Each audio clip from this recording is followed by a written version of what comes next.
तो देखिए यहाँ पर बता दें कि एक बड़ा यहाँ पर देखिए भोपाल में आयोजित ग्लोबल इन्वेस्टर समिट के उद्घाटन सत्र को प्रधानमंत्री नरेंद्र मोदी ने इसका शुभारंभ किया।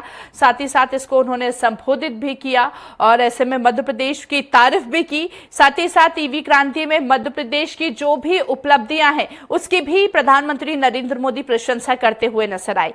और आपको ये भी बता दें कि बेहतर बुनियादी ढांचा कहीं ना कहीं मध्य प्रदेश में देखने को मिल रहा है। प्रधानमंत्री मोदी ने जिक्र किया कि मध्य प्रदेश में सड़कों और परिवहन सुविधाओं में हुए सुधार ने ईवी क्रांति को गति दी है। अब यहाँ की सड़कें न केवल बेहतर है बल्कि ईवी चार्जिंग स्टेशनों का नेटवर्क भी कहीं ना कहीं तेजी से यहाँ पर विकसित करता हुआ नजर आ रहा है। और सरकारी नीति और प्रोत्साहन की अगर हम बात करें तो राज्य सरकार ने इलेक्ट्रिक वाहनों को बढ़ावा देने के लिए कई योजनाएं जो हैं वो भी शुरू की है। इसमें ईवी खरीद पर सब्सिडी, चार्जिंग इंफ्रास्ट्रक्चर के विकास और निर्माताओं को टैक्स छूट जैसे प्रोत्साहन यहां पर शामिल किए गए हैं। साथ ही निवेशकों का अगर विश्वास की अगर हम बात करें तो यहां पर निवेशकों पर भी भरपूर विश्वास यूं कह सकते हैं जागता हुआ नजर आया, क्योंकि मध्य प्रदेश में ईवी निर्माण और संबंधित उद्योगों के लिए निवेशकों का विश्वास बढ़ा है। यहाँ की स्थिर सरकार और व्यापार अनुकूल नीतियां निवेशकों को आकर्षित कहीं ना कहीं करती हुई नजर आई। तो प्रधानमंत्री नरेंद्र मोदी ने मध्य प्रदेश में निवेश बढ़ाने का सही समय ऐसा कहा और साथ ही साथ कहा कि 3T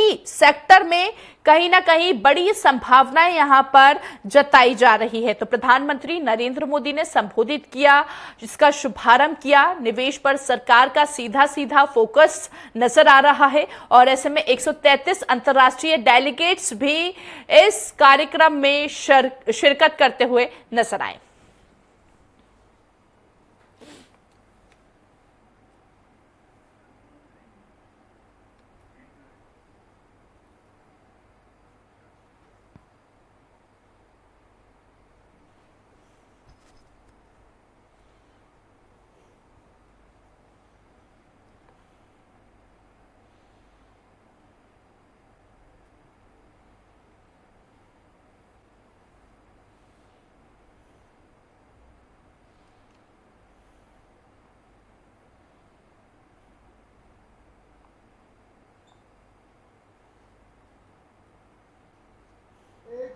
आर्थिक आयोजन नहीं है, बल्कि यह अनंत संभावनाओं से भरे मध्य प्रदेश के विकास के साथ साथ संपूर्ण भारत के विकास के नए द्वार खोल रहा है। यह मंच न केवल निवेशकों को प्रोत्साहित कर रहा है, बल्कि हमारे मानव संसाधन को वैश्विक प्रतिस्पर्धा के योग्य बनाने में भी सहायक सिद्ध होगा। जैसा कि आप सबको विदित है, हम युवा आबादी में संपूर्ण विश्व में प्रथम स्थान पर हैं। यदि इस युवा आबादी को हम कौशल प्रदान कर रोजगार एवं स्वरोजगार से जोड़ दें तो माननीय प्रधानमंत्री जी के 2047 के विश्व गुरु के सपने को साकार होने से कोई नहीं रोक सकता। उद्योग के लिए कौशल एवं प्रशिक्षित वर्क फोर्स की आवश्यकता है। आज हमारी प्राथमिकता है कि हम मानव संसाधन में निवेश करें। इस कार्य में भारत सरकार के साथ साथ प्रदेश सरकार भी कृत संकल्पित है। गुणवत्तापूर्ण कौशल विकास प्रदान करने के लिए सरकार के साथ निजी क्षेत्र की कंपनियों की सहभागिता अत्यंत महत्वपूर्ण है। सरकार की नीतियां मिनिमम गवर्नमेंट एवं मैक्सिमम गवर्नेंस के सिद्धांत पर आधारित है। हम हर क्षेत्र में केवल सरकार की ओर से कार्य नहीं करना चाहते, बल्कि इंडस्ट्री और निजी उद्यमी संस्थान प्रदेश सरकार के साथ मिलकर इसे ड्राइव करें।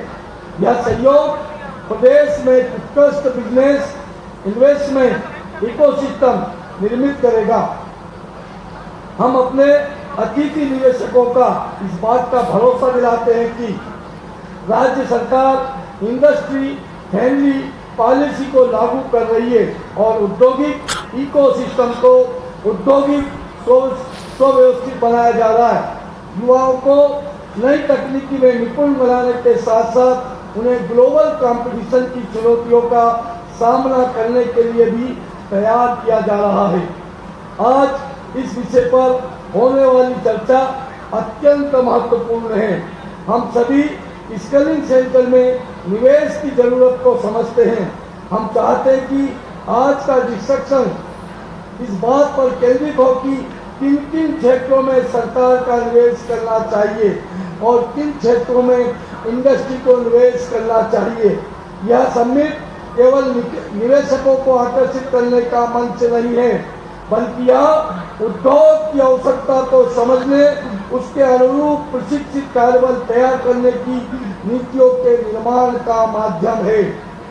मुझे आप सभी अतिथियों को यह बताने में प्रसन्नता हो रही है कि प्रदेश के माननीय मुख्यमंत्री महोदय के समक्ष एक निजी औद्योगिक प्रतिष्ठान ट्राइडेंट ग्रुप ने Sant Shiromani Ravidas global skill park में इंडू योजना के अंतर्गत ट्रेनिंग डिलीवरी, ट्रेनिंग कंटेक्ट उपलब्ध और टेक्निकल पेडागॉजी को विकसित करने की सहभागिता बढ़ाने का निर्णय लिया है और इस दिशा में एमओयू पर हस्ताक्षर किए गए हैं।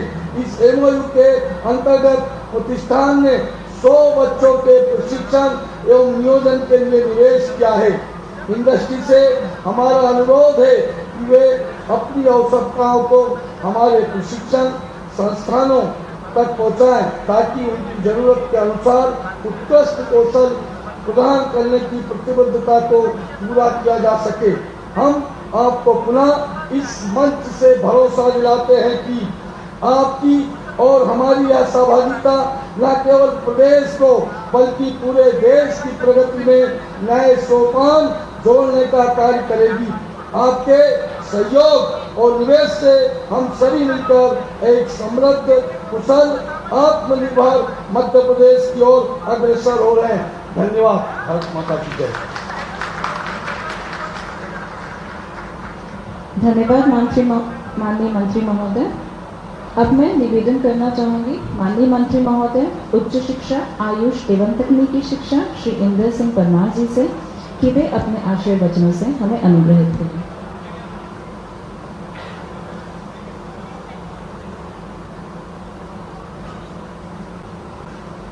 सबको नमस्कार। इन्वेस्टमेंट ह्यूमन कैपिटल सेशन में इस पैनल डिस्कशन के अवसर पर हमारे बीच उपस्थित हमारे साथी मंत्री आदरणीय गौतम टेटवाल जी, हमारे सेक्रेटरी रघुराज राजन जी, पैनल में उपस्थित सभी सदस्य बंधु भगिनी, यहाँ पर उपस्थित सभी सहभागीगण, भाइयों बहनों, मैं सबको नमस्कार करता हूँ, प्रणाम करता हूँ। आप सब मध्य प्रदेश में निवेश के लिए तत्पर है, यह अभिनंदनीय है। मैं आप सबका स्वागत करता हूँ, अभिनंदन करता हूँ। मध्य प्रदेश शिक्षा के क्षेत्र में लगातार आगे बढ़ रहा है। गेट में मध्य प्रदेश देश में दूसरे नंबर पर आ गया है। मध्य प्रदेश में इंजीनियरिंग और पॉलिटेक्निक कॉलेजों के साथ साथ हम एमपीआईटी के कॉन्सेप्ट को आगे बढ़ा रहे हैं और मैं समझता हूं कि आप सब लोग तकनीकी शिक्षा में निवेश करें, सरकार के साथ पार्टनर बने और जितने हमारे संस्थान हैं उन संस्थानों को एडॉप्ट करने की ओर आगे बढ़े। आने वाले समय में जिस प्रकार से हमारे विद्यार्थियों का कैंपस से आप चयन करते हैं, उसके बाद उनको ट्रेनिंग देने का काम करते हैं। मैं चाहता हूं कि आप हमारे संस्थानों का चयन करके उसमें अपना एक्सीलेंस सेंटर खोले ताकि इंडस्ट्री रेडी वर्क फोर्स आपको मिल सके। और मैं समझता हूं कि टेक्निकल एजुकेशन को भी आपके संस्थानों का, आपके व्यवसाय का लाभ मिलेगा। और हम, क्योंकि अभी मध्य प्रदेश में हम परंपरागत रूप से जो कोर्स हमारे चल रहे थे उनको हम बदल रहे हैं, परिवर्तन कर रहे हैं। इंडस्ट्री के साथ में क्या मांग है, किस प्रकार के कोर्स डिजाइन करना चाहिए, उस सब पर काम चल रहा है। एआई है, ब्लॉकचेन है, ऐसे विषयों को हम सम्मिलित करते जा रहे हैं।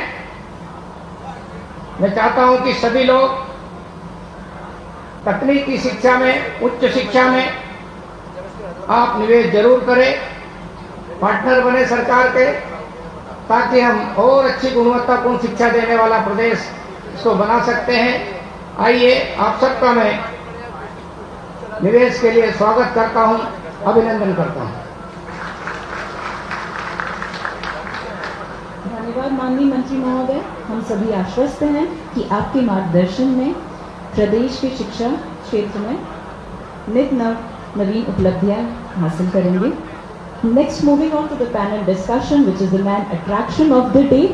We have a stellar panel in front of us. We have Shri K. Ramakrishnan, Moderator, CEO, L&T Skill Development Mission, Mr. Lim Bung Tiong, Chief Operating Officer, ITE Education Services Singapore, Mr. Gaurav Taneja, Senior Partner, EY, Mr. Vaibhav Goyal, HR Head, Reliance Industries Limited, Mr. Mohammad Badran, Head Indo-German Green Skills GIZ, Ms. Mary Castella, Innovative Team Leader Schneider Electric, Mr. Navneet Gupta, Managing Director Essential. Mr. K. Ramakrishnan sir, over to you.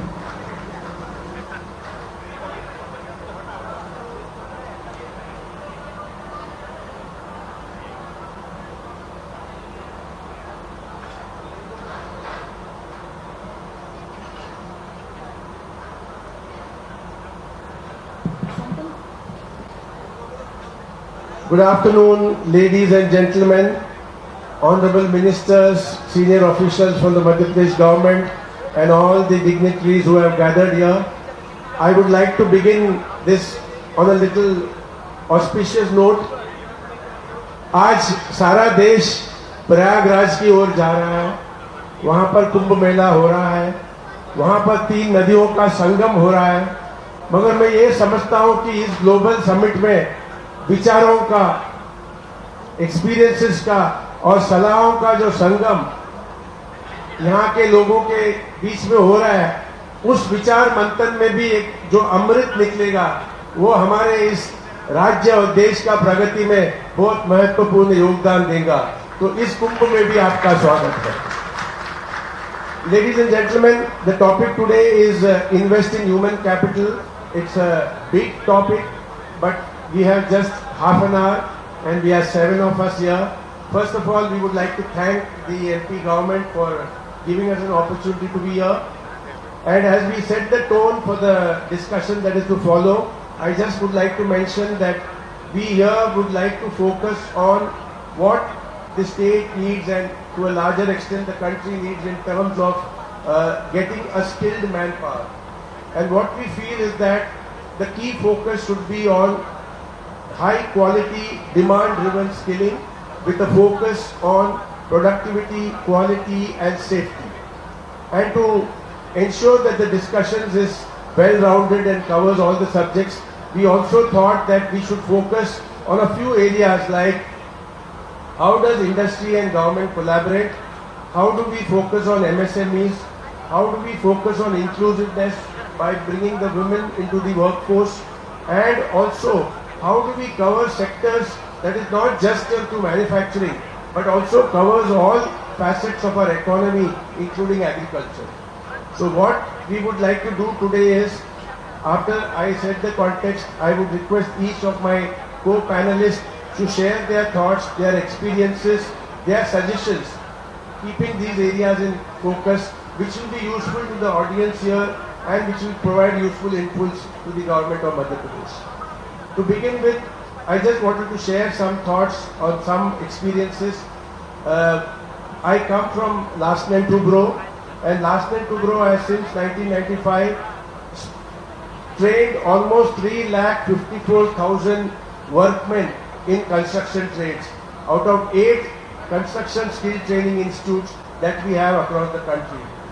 We have also recently opened a construction trade center in Mayurbhanj, that is the constituency of the Honorable President of India, which is only focusing on training of women. We also have a set up an academy called the Skill Trainers Academy, which is only focusing on training of trainers who are deployed in the ITI ecosystem in the country. And I am very happy to share with you that one of the government that has been very forthcoming, very encouraging, very participative in this initiative of ours has been the Madhya Pradesh Skill Development Project, the Global Skills Park and the Madhya Pradesh Skill Development teams. So I think we should give a big round of applause to the MP team for giving us this initiative. We realize that when we talk of investment, capital, it is not just money. It also calls for investment in terms of resources, in terms of time, and in terms of new ways of doing training for skilling a very capable workforce in the country. And lastly, I just want to share that apart from the few facets that I just shared, there is also a digital element to everything that we do in skilling and education. So I would like my co-panelists to also cover that aspect. So in order to start the discussions, can I start from the left? Can I request Navneet Gupta, my colleague from Accenture, to share his thoughts? Unfortunately, due to limitation of time, हमारे पास सिर्फ 4 या 5 minute है for each of the speakers. So we may not be able to share everything, but we try to do as well as possible in the given time. Thank you. Over to you, Navneet. Thank you. Thank you, sir. Much appreciated. Respected to dignitaries, audience, welcome to the session. I think sir laid a very important context in terms of what we are going through as a society and how important it is to reskill, upskill and focus on human capital. As Accenture, what we have been focusing on is different kinds of engagement with the society as well as individuals. As part of MassCom, we are partners to what we call as Skills to Prime, where cumulatively we have trained over 1.8 million people. We have touched their lives to improve their skills. As part of our CSR initiatives, what we are doing is what we call as a program Skills to Succeed, which is चलिए आपको सीधे अब मानव संग्रहालय लिए चलते हैं, जहाँ ये पूरा सबमिट हो रहा है, वहाँ की लाइव तस्वीरें आपको दिखाते हैं. 18 to 19%, and the remaining energy is actually your diesel, petrol, gas, biomass, and rest of the stuff, which is the other energy. And currently, what we believe is that green energy like solar, wind, pumped storage, and battery can solve for your 19% of energy issue. But what about remaining 81%, which is actually causing almost $170 billion of foreign exchange outgo? So from my perspective, actually green energy can solve that problem as well. Today, India actually uses around 123 million tons of diesel and petrol. And almost 90% of that we are importing. And if we take India's biggest challenge, which is the emission of carbon dioxide in thermal power plant, and if we can consider this carbon dioxide also as an asset and actually use that emission which is causing so much of distress and pollution in the country and mix it with the hydrogen coming from the electrolysis of water, we have the product of e-methanol. And good news is it's not theoretical solution. Currently, Government of India and Niti Aayog are running a program in Tinsukia in Assam, where they are mixing 15% of grey methanol in petrol cars, and it's running successfully for last 3 years.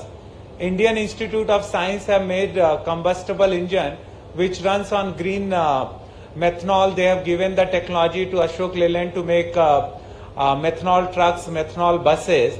So if you look at India can actually solve in 233 million tons of e-methanol the problem of both current account deficit, which is coming because we are sending $170 billion outside, and the problem of carbon dioxide, because of which all the thermal power plant are considered as challenge for the country. E-methanol is the solution, and that will create terawatt of energy opportunity. With investment of 2 trillion, India can be actually truly self-reliant. And that true self-reliance is coming from that the mobility or sectors which are considered hard to abate, they can be fully decarbonized. And all the technology to make methanol and capturing this CO2 can be done locally. So Manuji, I would like to request you that you are pioneer, you have done Ramsal. Maybe MP should take a shot that how do your roadways department, which is consuming equivalent of 1 million ton methanol, can be moved completely on methanol trucks and methanol buses, because battery is not something we produce locally. We will be dependent for lithium on other countries. We have very limited resource. Whereas MP, as we say, ki Mahakal and Omkareshwar ki nagri hai, and we are blessed with Narmada's water, and we have abundance of sun and wind.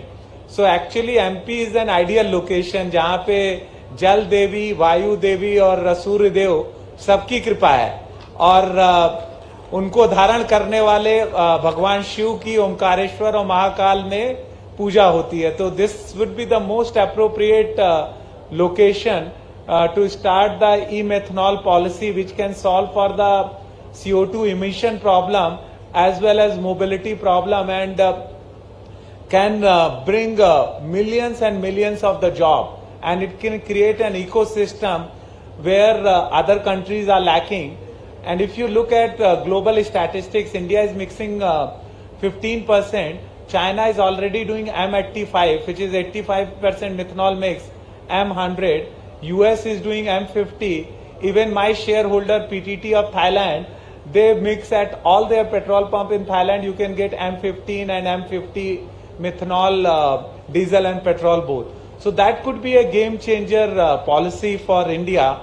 And coming to the power sector, actually every time we compare solar, thermal, wind, which is an intermittent in nature, with coal-based power, the new bits of thermal powers are coming at 7 rupees plus. And Manuji showed his tariff trend, which is very, very promising. So if we can combine solar, wind, pumped storage with battery, then we can provide round-the-clock green power at less than 5 rupees tariff. And at that tariff, the price is fixed. Whereas if you look at thermal power, it is levelized cost of electricity. So every year, your inflation is 4 to 5%. On top of that, all the adjustment which government has to provide, then you are looking at actually round the clock green power at almost 50% cost of your grey power. And finally, when you are evaluating, also evaluate, you Google it up. It's a in the Google also that currently government of India is giving all the coal to thermal power plant through coal linkage at around 1200 rupees to 1600 rupees. Whereas the same coal, when it goes on the coal e-auction, it is sold for 2500 to 4000 rupees. So if you look at, indirectly government is providing closer to 15 lakh crore rupees subsidy every year, because we are producing a billion ton of coal. So if billion ton of coal, almost 800 million is going to thermal power sector. So that is a huge subsidy. If that subsidy goes to farmer or to industry, India would become Viksit Bharat in next 10 years only, because that's a huge amount. So I would request MP government to consider both these, and because we have a dedicated renewable energy department with such a senior officer, it's possible for MP to take leapfrog and become the role model not just for India but for rest of the world. And MP has a track record of doing it. when we did 151 megawatt in Nimach, actually it was the largest in Asia. And after that, when we did Ramsal, also it was the largest in Asia. So history creation is in MP's DNA, and let's create history for solving for the carbon dioxide problem and mobility problem, so that MP becomes the benchmark. And I would also like to take this opportunity to share with you all that Avada Group has decided to invest 50,000 crore investment into Madhya Pradesh in Malwa, Bundelkhand and Bhind region. We have won the project from SECI, NTPC, NHPC and SJVN, which we are going to do in these three regions, and we will invest 50,000 crore over a period of next 3 to 5 years in solar, wind, pumped storage as well as battery. So thank you state for giving us the opportunity. We had amazing experience in MP. I would encourage all of you to consider investing in MP, and more than any other sector, invest into the future of energy and future of mobility. Thank you everyone. Thank you so much, Shri Mittal, for bringing us such wealth of perspective on the forum. Now, can we please request Shri Sunil Jainji, founder partner, Sandev Renewables LLP, to please join us here for a speech.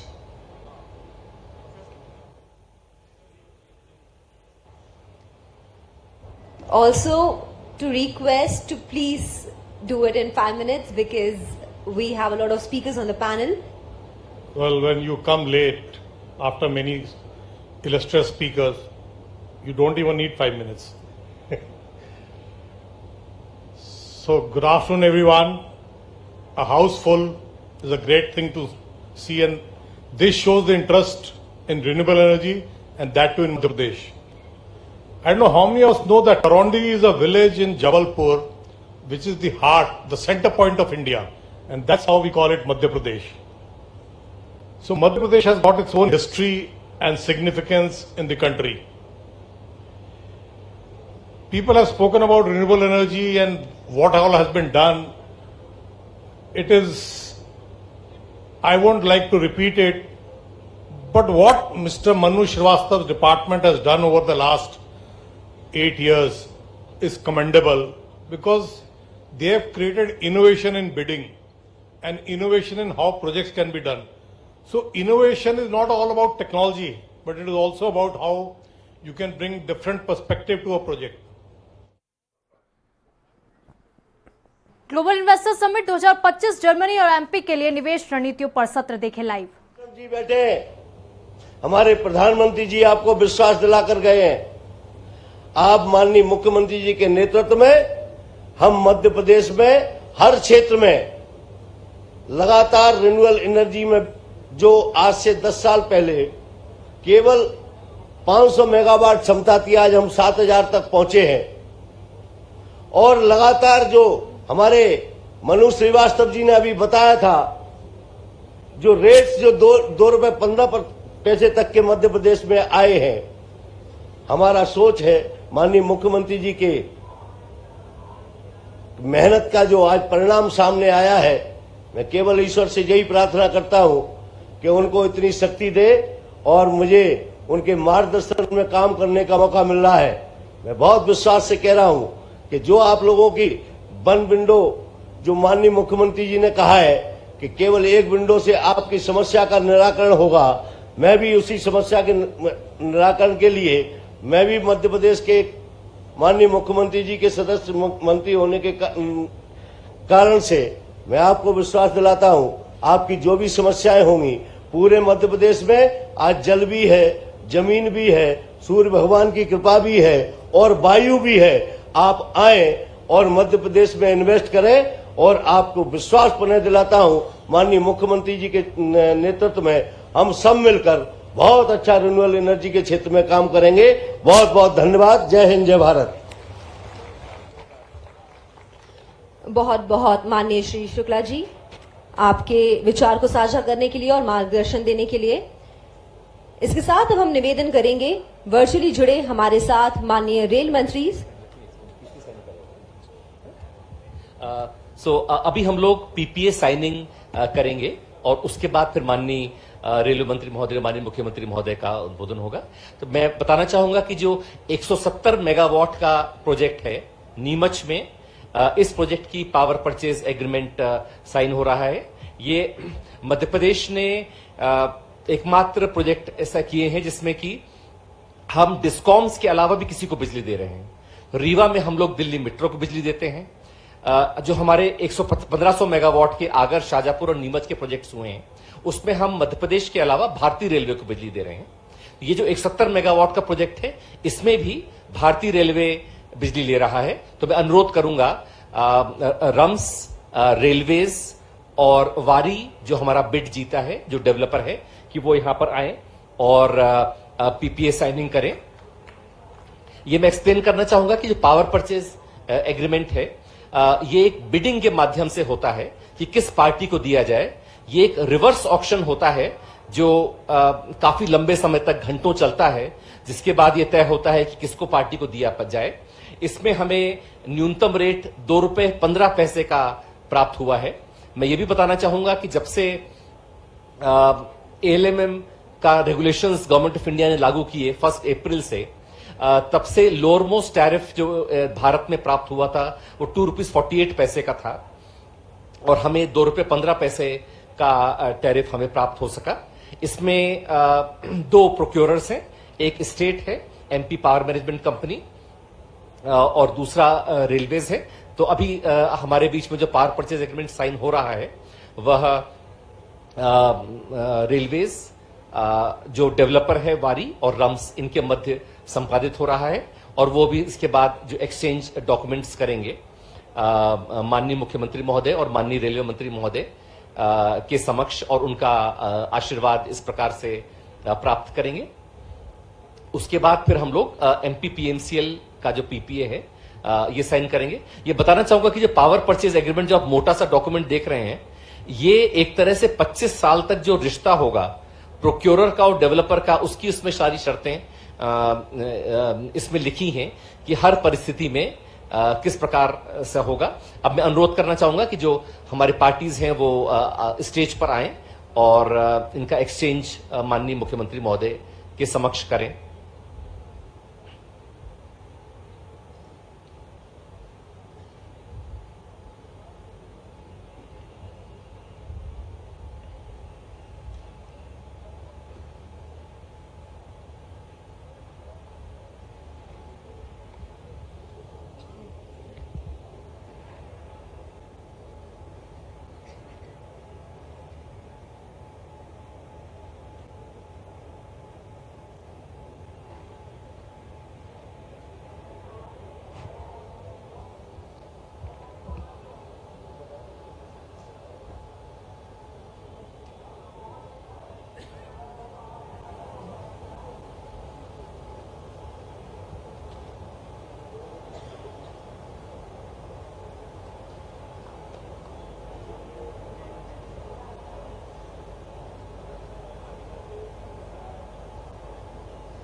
बहुत बहुत धन्यवाद आप सभी का।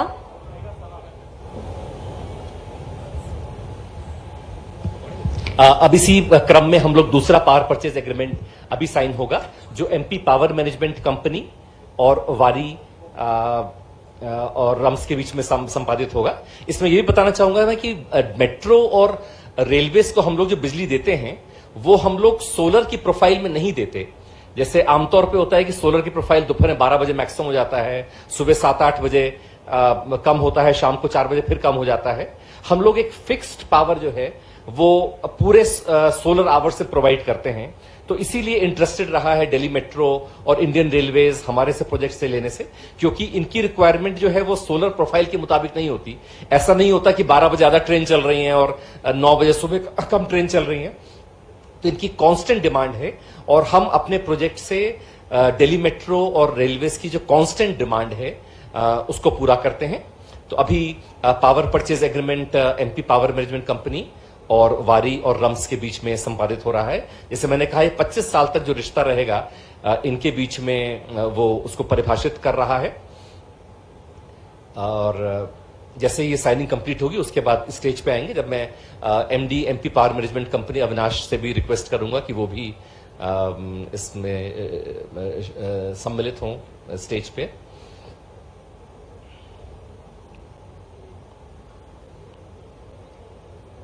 इस project जो PPS बने हैं इसमें और जो पूरा प्रोजेक्ट रहा है इसमें आईएफसी इंटरनेशनल फाइनेंस कॉर्पोरेशन हमारा ट्रांजैक्शन एडवाइजर था, and we are lucky to have the regional director of IFC, Mr. Imad Faruqi. He's there in the midst of us, and the IFC team is here. Bhanu and his team, Roli, everyone is here. They were interned, helped by a team from Trilegal. I see Megha here. So they have worked a lot, and we have worked together as one team. हम लोगों ने एक team के तौर पे किया है, इसी कारण से हम लोगों को अच्छे रिजल्ट्स मिल सके हैं।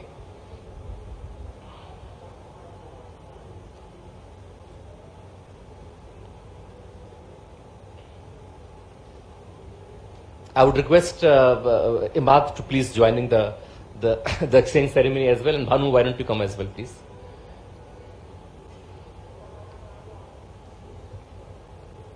So ये एक्सचेंज हम लोग फिर कर रहे हैं एमपी पावर मैनेजमेंट कंपनी और वारी और रम्स के बीच में, और इसमें फिर माननीय मुख्यमंत्री महोदय, माननीय रेलवे मंत्री महोदय, माननीय एनआरडी मिनिस्टर, इनका आशीर्वाद हम अनुरोध करेंगे।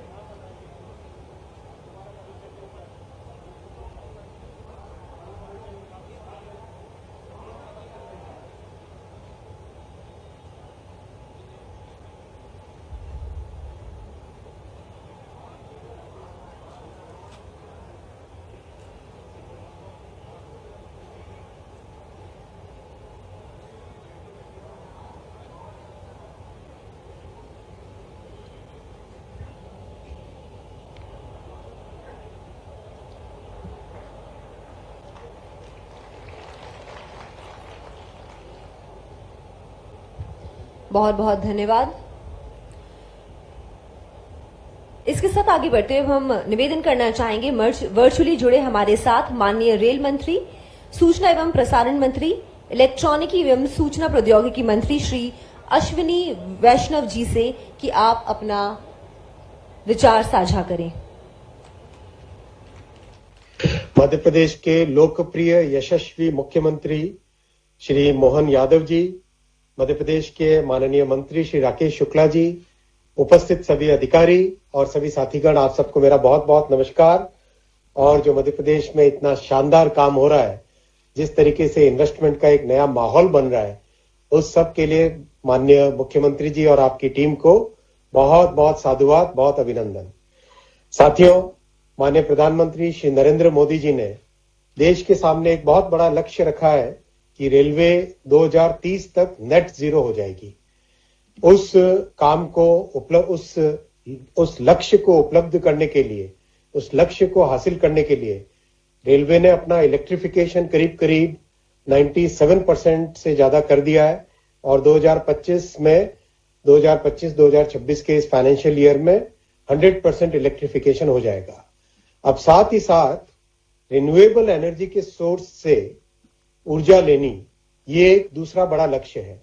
तो मैं आज बहुत ही खुशी के साथ आप सबके सामने रखना चाहूंगा कि अब तक रेलवे ने 1500 मेगावाट, यानी 1500 megawatt 1.5 gigawatt renewable energy sources के साथ टाई अप ऑलरेडी कर दिया है।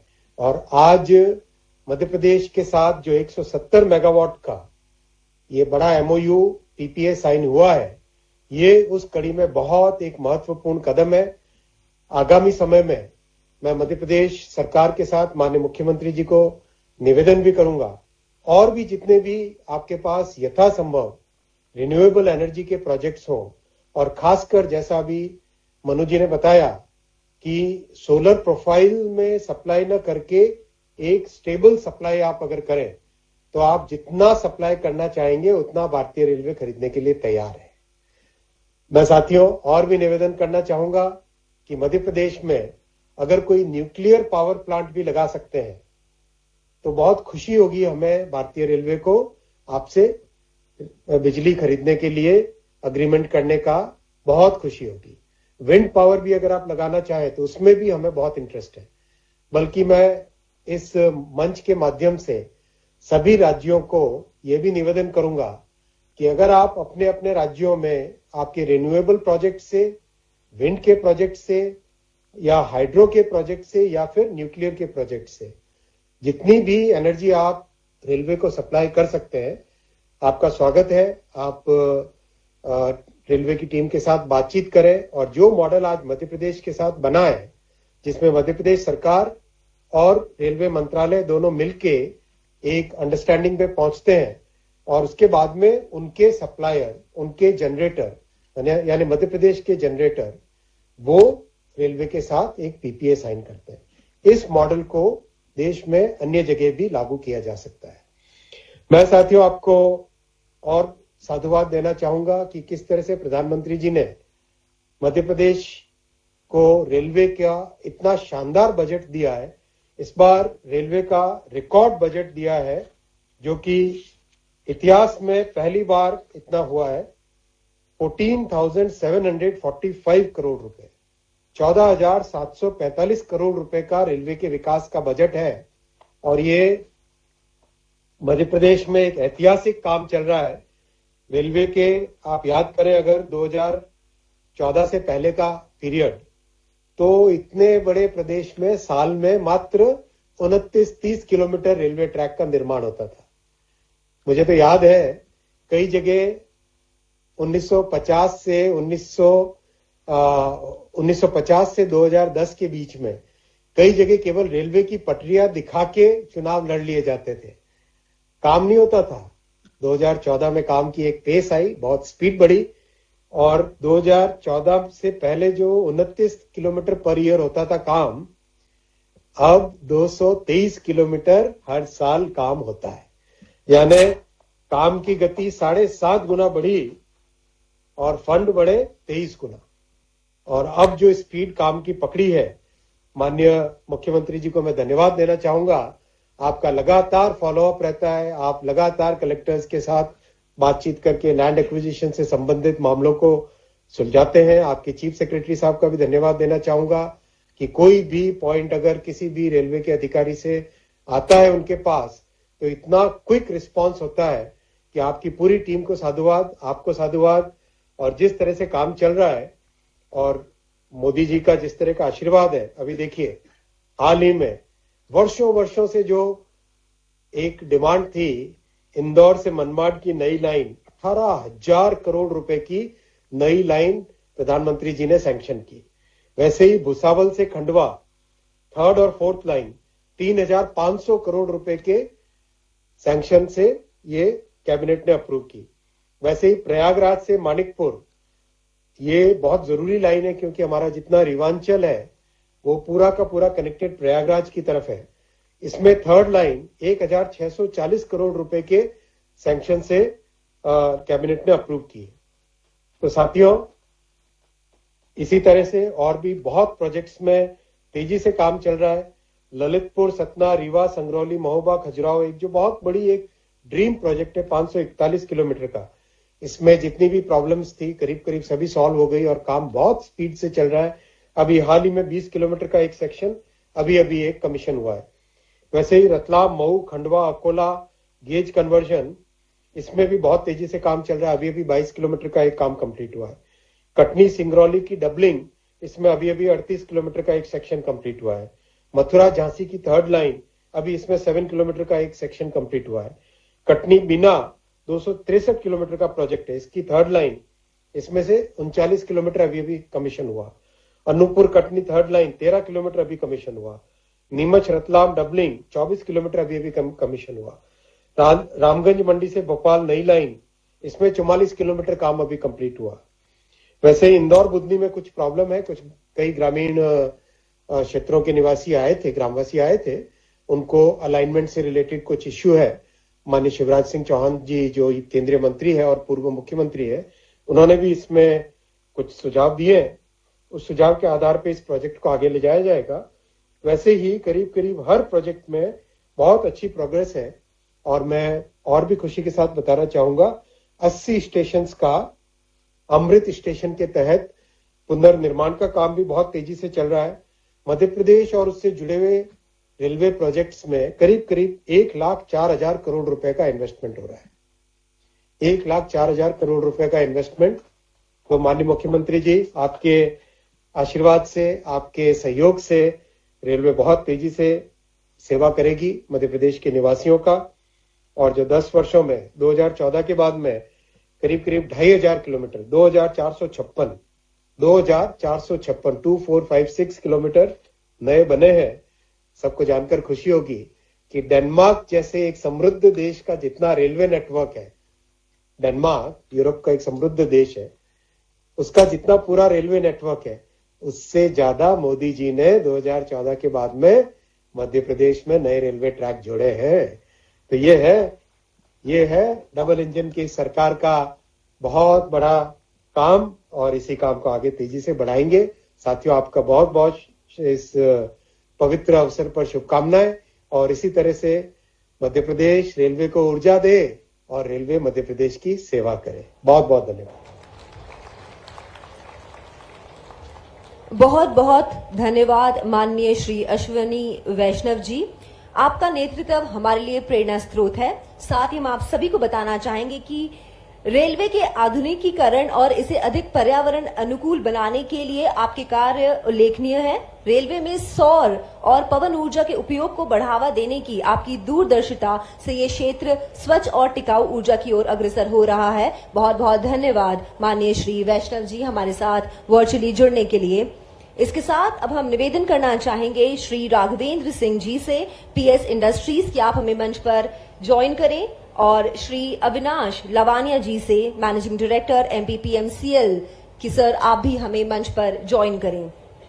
इसके साथ आगे बढ़ते हुए हमारे मध्य प्रदेश राज्य के माननीय मुख्यमंत्री श्री मोहन यादव जी करताल ध्वनि के साथ पहले तो बहुत सारा शोर हो जाए।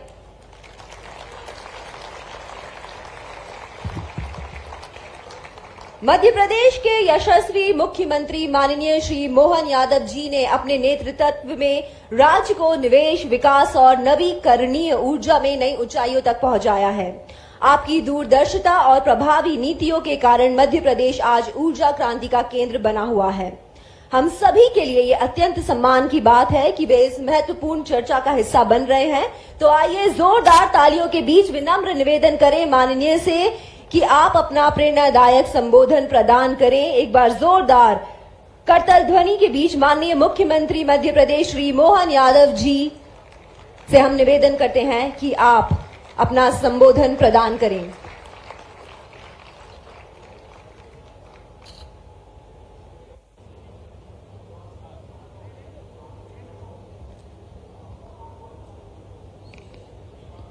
GIS में रिन्यूएबल एनर्जी के इस सेशन में ग्लोबल इन्वेस्टर समिट के दरमियान नवकरणीय ऊर्जा समिट का इतना भव्य मंच और हमारे यशस्वी रेल मंत्री श्रीमान अश्विनी वैष्णव जी, जोरदार अभिनंदन कर रहे हैं माननीय मंत्री जी का।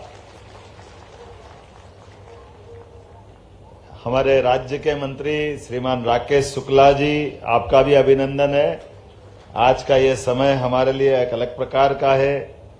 माननीय chairman MD solar energy corporation श्रीमान RP गुप्ता जी, श्रीमान इमदाद फारूकी जी रीजनल डायरेक्टर, श्रीमान विनीत मित्तल जी, विनीत जी का शायद दूसरे सेशन में होंगे, अवाडा के हमारा बहुत बड़ा इन्वेस्टमेंट वो कर रहे हैं, उनका भी अभिनंदन है। श्रीमान सुनील जैन जी, फाउंडर पार्टनर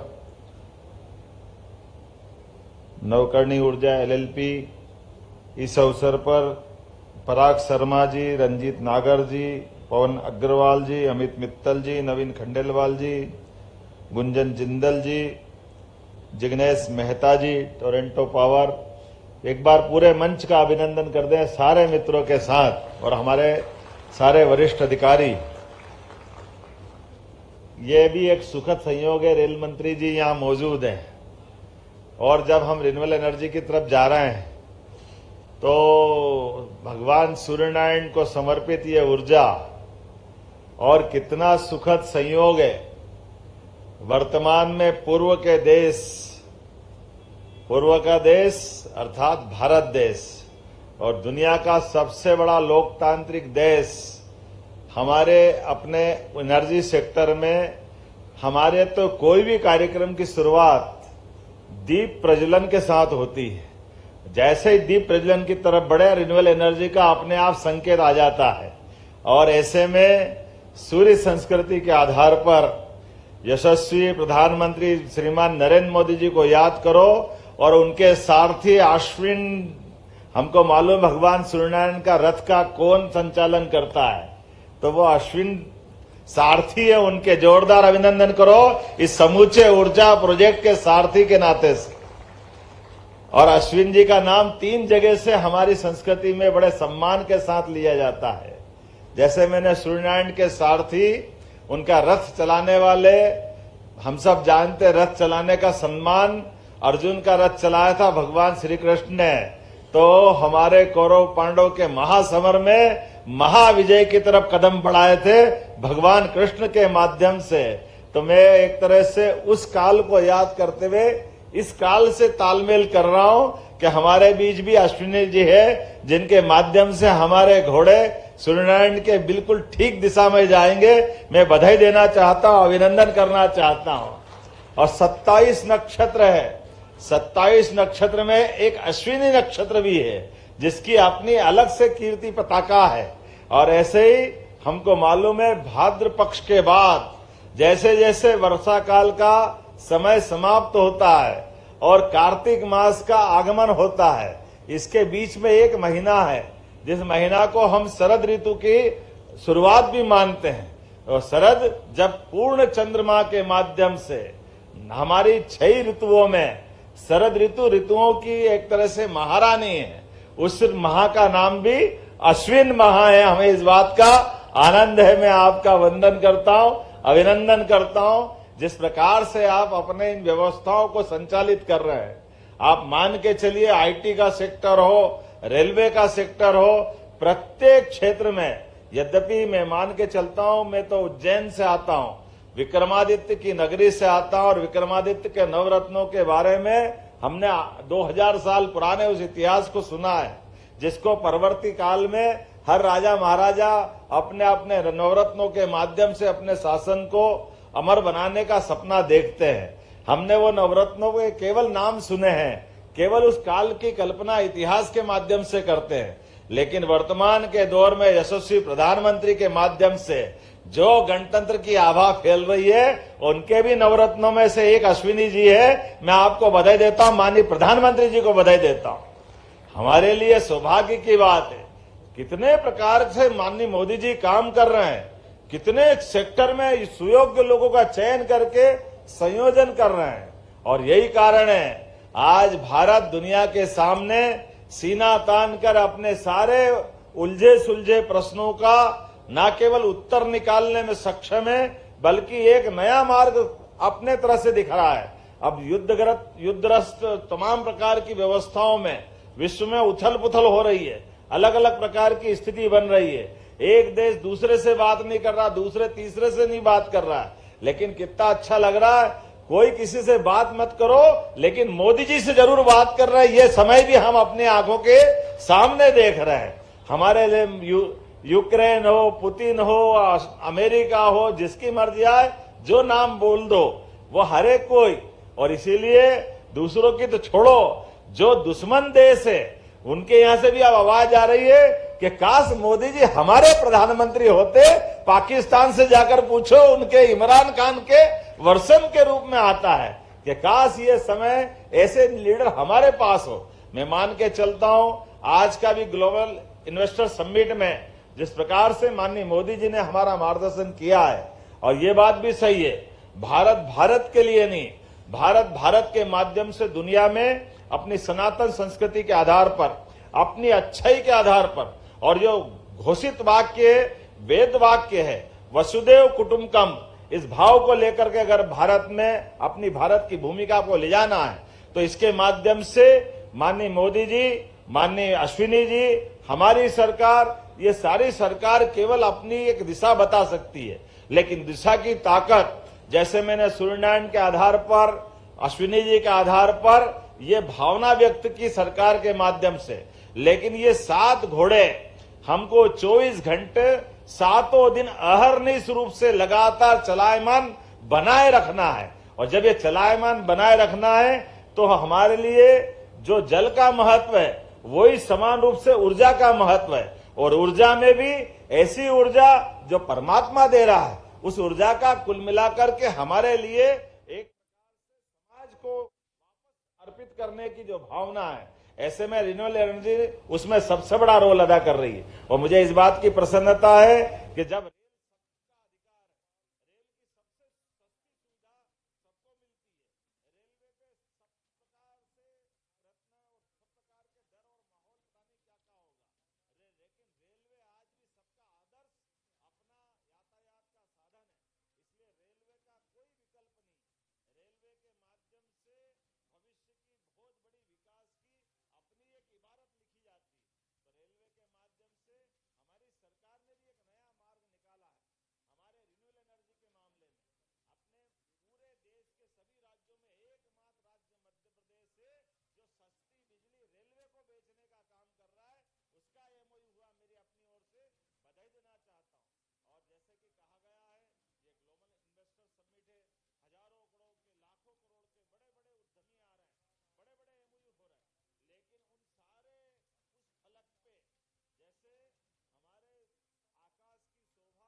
हमारा थर्मल का, अब ये हाइडल पावर का, पंप स्टोरेज का, सब प्रकार की संभावना में परमात्मा ने मध्य प्रदेश पे विशेष कृपा की है। हमारी पंप स्टोरेज की बिजली भी बीच में, अब तो जमाना ऐसा हो गया कि अपनी बिजली को भी कम ज्यादा कीमत पे बेचने का अवसर भी निकालना पड़ेगा। तो आपने में से जब अच्छा समय हो तो अच्छी बिजली बेच दो, और बाकी स्टोरेज के नाते से ऊपर टैंक भरना हो उसका उपयोग कर लो। लेकिन मैं मान के चलता हूं जिस भी तरह से बढ़े, जैसे भी बढ़े, परमात्मा आपको भी यश दे, आपका यश सरकारों को भी मिलेगा, राज्य सरकार को भी, केंद्र सरकार को भी, और आपने आकर के ये जो हमारी हौसला अफजाई की, मैं मध्य प्रदेश सरकार की ओर से माननीय रेल मंत्री जी का भी आभार मानता हूं, जिनने हमको खुलकर इन सारे मामलों में मदद की है, आशीर्वाद दिया है, और आप सबकी मौजूदगी भी हमारे लिए हौसला बढ़ाने वाली। मैं आपको भी धन्यवाद देता हूं, आभार मानता हूं, और जिन जिन ने एमओयू किए हैं उन सबको भी बधाई देता हूं, और उम्मीद करता हूं कि हमारा आपका ये रिश्ता लंबे समय तक लगा रहेगा। मेरी अपनी ओर से अगर मैं राज्य के अंदर देखकर बात करता हूं तो 12 वर्षों में सबसे तेज गति से हमारी नवकरणीय ऊर्जा की क्षमता बढ़ी है।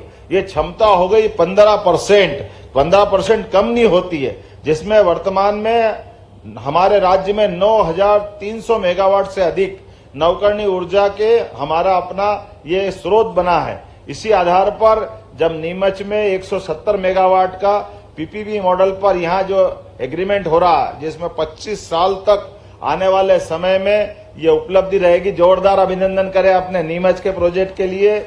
और खास करके नीमच सोलर पार्क में 500 मेगावाट की क्षमता वाला, जिसमें 170 मेगावाट 160 मेगावाट की दोनों परियोजना जो 2024 सितंबर में पूरी कर ली है, और सबसे सस्ती बिजली ₹2.15 देने का रिकॉर्ड बनाया है। ये बाकी के लिए सबक है कि आज के समय में इसी प्रकार से हम अपनी क्षमता योग्यता से, आज का समय वाकई बाजार को देख करके चलने वाला है। मोहासा बाबई पार्क में इसीलिए हमने आपकी रिन्यूएबल एनर्जी पार्क की स्थापना की है, माननीय यशस्वी प्रधानमंत्री के आशीर्वाद से। जो शुरुआत तो हुई थी 227 एकड़ में, लेकिन आज ये पार्क का पहले हमने 227 में जब खत्म हो गई तो 400 कर दी, 400 खत्म हो गई तो 884 कर दी। अब मुझे लग रहा है कि ₹1 फीट में जो हम जमीन दे रहे हैं और जिस प्रकार से उसको रिस्पांस मिल रहा है, आज की स्थिति में 884 एकड़ जमीन भी खत्म हो गई, 1000 एकड़ फिर लेके दे रहे हैं, ताकि आपके माध्यम से रिन्यूएबल एनर्जी का ये पार्क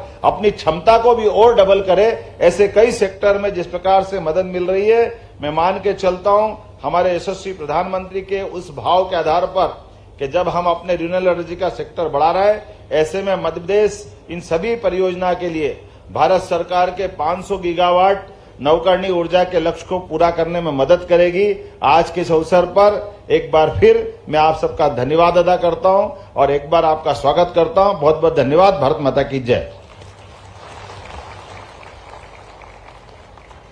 बहुत बहुत धन्यवाद माननीय मुख्यमंत्री जी श्री मोहन यादव जी।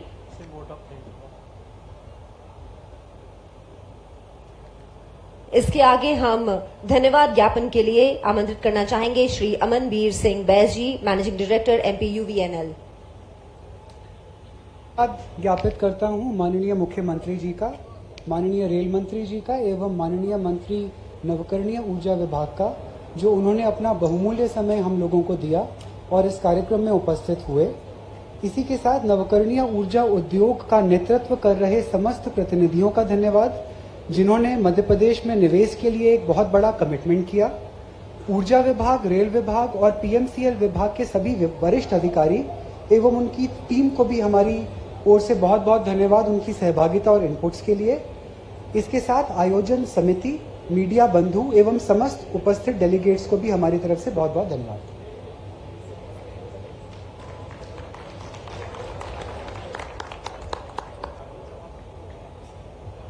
आप सभी से निवेदन है कि सत्र अभी समाप्त नहीं हुआ है, यहीं बने रहें। जिनके MOU